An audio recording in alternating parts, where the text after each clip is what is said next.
Welcome to the Cloudless Mind podcast about neuroscience, non-duality, and change management. Introducing your hosts, Paul Smith and Scott Bird. Welcome back to a Cloudless Mind podcast. Scott Bird here with Paul Smith. As usual, we're sitting in our respective places on each side of the Atlantic Ocean. And today we're going to continue our discussion in the world of non-duality and business as it pertains to this concept called feelings. Paul, why don't you start us off today, and we'll build on this idea and how it works within the insight-based work that we operate in. We talked in our previous podcast about the distinction between functional thoughts and thoughts of worry. But the same goes for feelings and emotions. In one way, we take our feelings and emotions often way too seriously, but also our brain creates the idea that once you have an emotion, that it will last forever. Right. Lately, I was talking to someone and she had quit smoking, but then sometimes this feeling would come up like, I need a cigarette. And then she realized, wait a minute, if I just sit down on my couch and I think, but this feeling will go away in just 2 minutes. It's just a temporary feeling. I don't have to do anything with it. And that really helped her to quit her addiction to cigarettes. Just the realization that if you got a feeling, it's just like a cloud passing by. Don't take it too seriously. Could there be anything more important than this realization? I mean, really? Because how much of our lives and how much messes and how many different things have we created in the world that we wish we wouldn't, based simply on a feeling? And absolutely. So our feelings, and then out of these feelings come all these emotions. So if we feel, let's say, I feel a bit down, for instance, then instantly the mind starts to panic, like, wait a minute, I'm not feeling good. And then all these thoughts are being projected. But also, we do so much to get rid of that one tiny little feeling that will only be there for a couple of minutes. It's funny how people deal with their emotions. So I don't think there's anything wrong with an emotion. It's just our resistance to the emotion that creates the struggle. Well, yeah, and I think you mentioned it too, which is the most, maybe one of the most important ideas behind this concept is that we, for some reason, we're oriented around, we think this feeling's going to last forever. So we start to take it really seriously, and we can't see it for what it is, which is simply a passing cloud. And we haven't developed enough of an awareness to see the truth behind feelings, to see the truth behind what it means to feel depressed, or what it means. It's simply a belief in it. And by the way, I'm not saying that it doesn't seem and to be experienced as very real and painful. Yeah. I get that completely. But what we're pointing to is a possibility that if you could see it for what it was, you wouldn't bring resistance to it, and you wouldn't bring more of a, look, I got to fix this, there's something wrong with me type of thing. You can see it from a place of really love to some degree. You know, it's more of a, you know, like, hey, this is happening now. You know, you can step back and watch it, and it'll from that place, it acts really like a passing cloud versus this enormous bunch of thunder, you know, hurricane type clouds that'll last for days and days and days. Yeah, because I remember when, let's say 10 years ago, when I wouldn't feel good in the evening, then I would panic. I would instantly start calling friends or sending text messages or making decisions, you know. I feel this, so now I want to do this. And I would make radical decisions. Yeah. But then the day after, when you wake up and your brain is rested again, gone are all emotions and these feelings. And then suddenly it's like, shit, did I do so much effort for something that's gone instantly? Yeah. That it's fascinating. Well, I think that and you do find when you can see this, actually, most of the stuff does become funny, but it's certainly not funny in the middle of it. It's certainly not funny in the middle of you having tremendous anxiety before you're supposed to give some presentation. I mean, this is real stuff. Yeah. And I say it's real because, it's not literally real, but it's made real and made solid and not seen for the truth of it. And by the way, just as we spoke about in the last podcast, the desire for it to be different than it is perpetuates it. So, yes. So then you have more of these thoughts about I shouldn't be this way. I shouldn't have these, I shouldn't be depressed. What's wrong with me? I have everything in the world. I mean, look where I live. Look at all the hell. What's going on? And so I desire for it to be different than that. So then different thoughts come about, what's my problem? And then it just continues because of that single belief in the feeling. Yeah.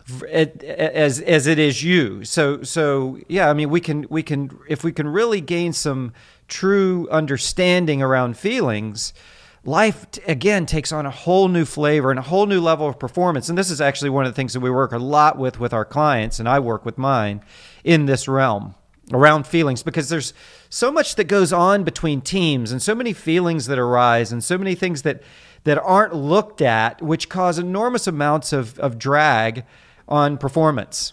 From these feelings come all these emotions, and then in meetings or whatever, there's so much emotional stuff going on, and that mostly is not benefiting our creativity or our intuition. Yeah, we have, when you say that, one of the things that that we have an image of is we have an image of people in a boardroom. People probably can think about this now. Yeah.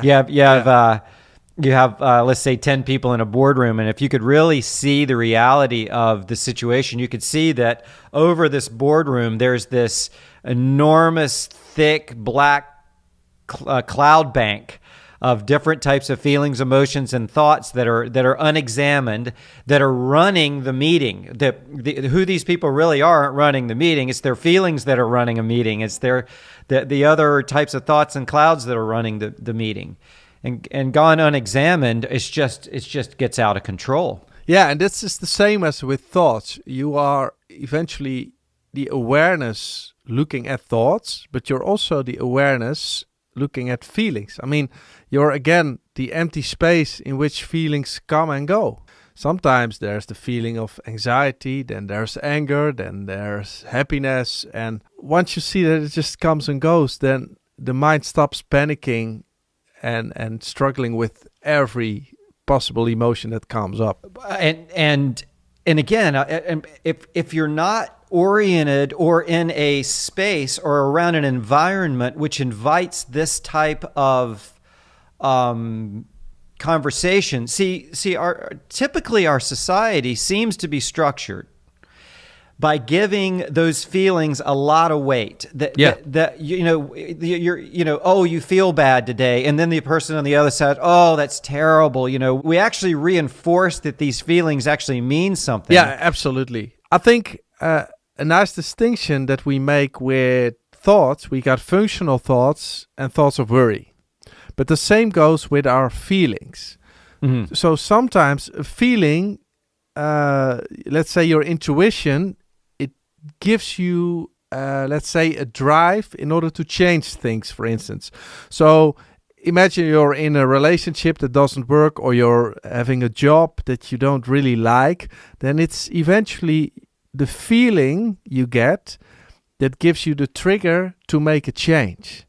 So sometimes listening to this intuition can really help you to make choices easier than to constantly listen to all those thoughts. Yes. So your intuition is more pure than all your thoughts of worry on top of that. So your feeling can also be your guidance through lives, but there's a distinction between, let's say, feelings of worry and functional feelings, the same as with thoughts. And understanding that distinction is very useful. Imagine when you came to the Netherlands, I could feel that we had this flow going on. Mm-hmm. So, and then I just know when it feels good in my stomach, then I don't have to think about whether I would collaborate with you. I just know that this is the right thing to do.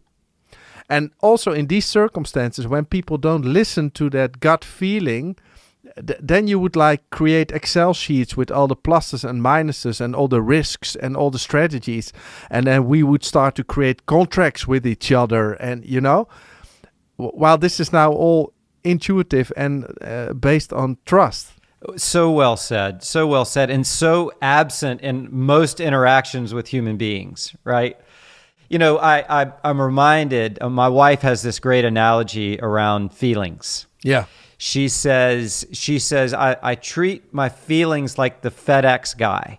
I get the message. Now that could be like, we got to be careful on that. I don't think she has a relationship with the FedEx guy, but it's sort of like, do they have FedEx is over there, right?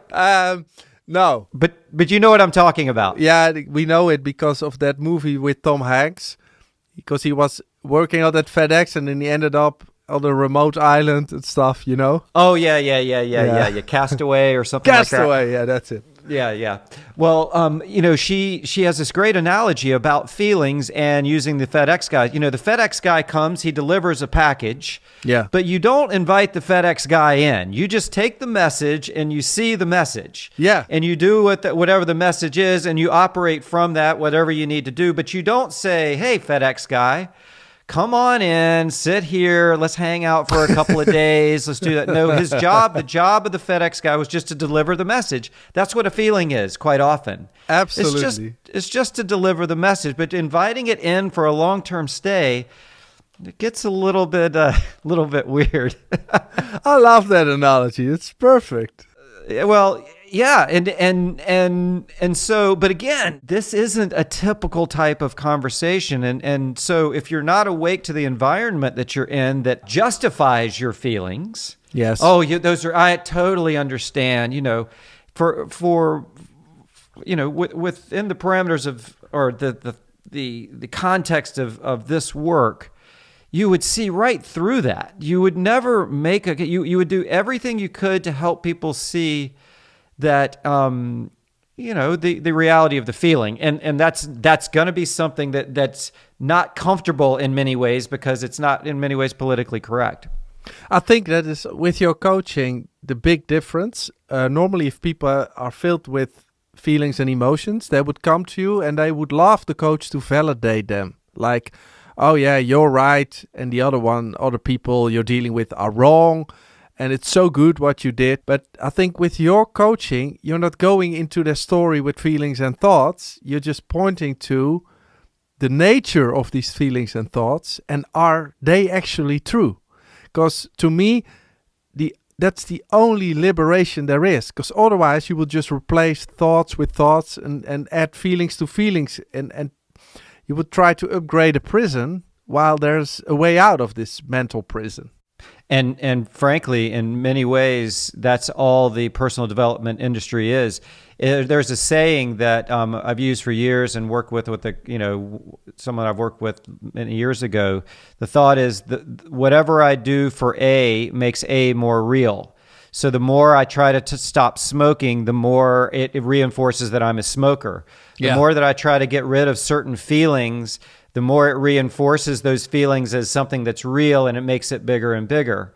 So when I give people, if I'm in my coaching work with someone and I validate their feelings, and all of a sudden we work to try to be a person that doesn't, upgrade myself, this me, and make it a person that doesn't have feelings or have these types of feelings. I know that's a losing, because I'm simply making the first thought unreal. There's a me that's having it, and it's happening to me, and all of this kind of stuff. And if I can help them see through that, it's just unnecessary. Feelings happen as anything. I'll say this to I said this to my son last night. I said, a feeling is no different than this water bottle. It shows up in consciousness in the context of who you are. Yeah, it really is. It's just an appearance. Mm-hmm. And there could be some usefulness in it. So I'm not saying that there's not utility, and there's not something possibly even to be done with it. But we're just saying that it's worth looking at that from that insight, versus just like you said, many people go and hire a psychiatrist and make it bigger and bigger and bigger, and they have no idea that they're doing that.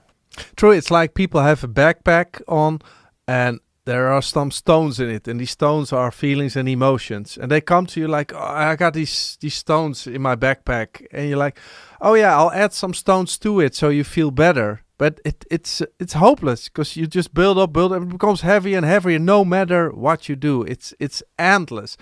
The only insight is put the freaking backpack off, you know? It's just an illusion and you don't have to do anything with it. It's so much easier, but for the one identified with the emotion, it's harder because it's painful because you don't take their feelings and emotions seriously, and therefore it's an attack on their identity, and therefore it hurts. Oh man, let's just briefly touch a little bit more on that. So it'd be good for the audience to know, you're not in the coaching profession. You're more of you do more trainings, you do more group style discussions, talks, which bring out insights. But you don't have a deep interest in coaching per se. I think you went that at some point. Is that correct? I like coaching, but only if people are open to totally go down the rabbit hole. Right. If I have to listen to stories and replace concepts with concepts, to be honest, my attention span is not long enough to listen to a story. So I'm so easily bored, and then I'm distracted. And I've had coachings where they would talk and in my head, I was like on holiday somewhere on a tropical island.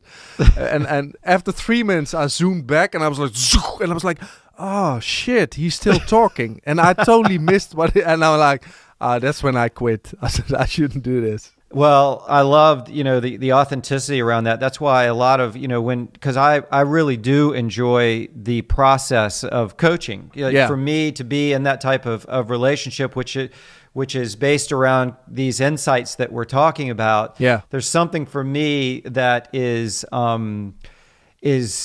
it's incredibly gratifying and satisfying, and it comes from my discoveries around this. So it's really, it's an automatic thing for me where it is kind of natural for me to be able to sit in that. I kind of can keep my attention on it.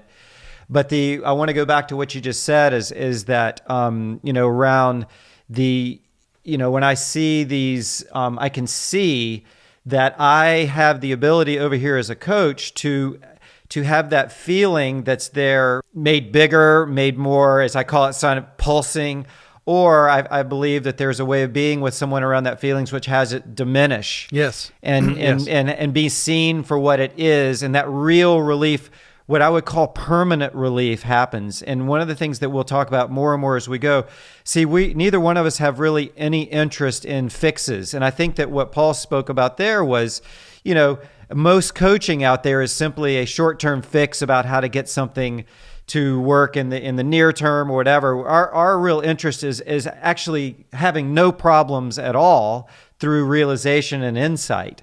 And so much of the time, we do have to get pretty direct with people around their feelings, which could make it inflame for a period of time. But over time, our real work is to completely eradicate this thing called suffering. Yeah, absolutely.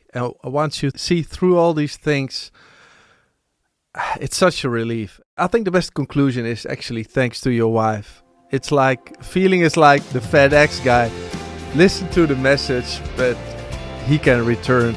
Yeah. All right, well, I think this is a good place to end today, and we will pick it up next week with another exciting topic in our space. So in the meantime, if you'd like to get more and learn more about our world, we have a book called A Cloudless Mind on Amazon, and we also have a great website called cloudlessmind.com.